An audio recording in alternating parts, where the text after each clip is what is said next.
This story needs some context to understand the full surrealism I felt. I come from a fairly sheltered life from a very small mostly apostolic Christian town. I'm not apostolic. Well, in about 8th grade my parents divorced and my mom moved to a slightly bigger city, and I started to make friends that weren't as PG as I was used to. During my first house party the summer of 8th grade, met this guy named Punk Rock Rob. This is an aside, but he had a habit of slinging his dick out, which to this day dude had the biggest schlong I've ever seen. It was cartoonishly big. Fast forward a couple months and me and one of my friends were going to sneak over to a girl's house and stay the night. Well, her parents caught us sneaking in and of course kicked us out. So we're out in the city in winter with nowhere to go. We couldn't call our parents because we did the whole trope of telling them we were staying at the other's house.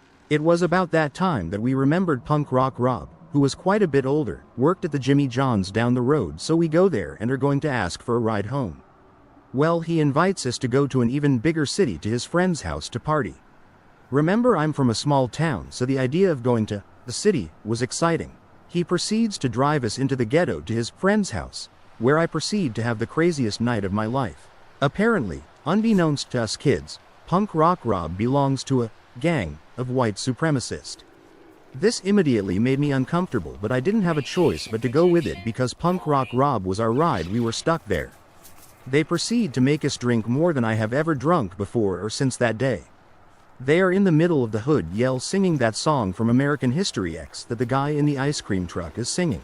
In the middle of the hood. I got chased around the hood with a taser that night. One of them stole my shoes. We pass out in this random house.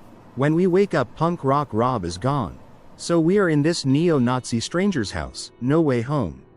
I was supposed to be home in a few hours to go with my family to get my picture with Santa. That should give you an idea of how sheltered I was versus what I just experienced. I thought I was going to have to call my very Christian mom to come pick us up from a neo-Nazi gang hang out in the middle of the hood.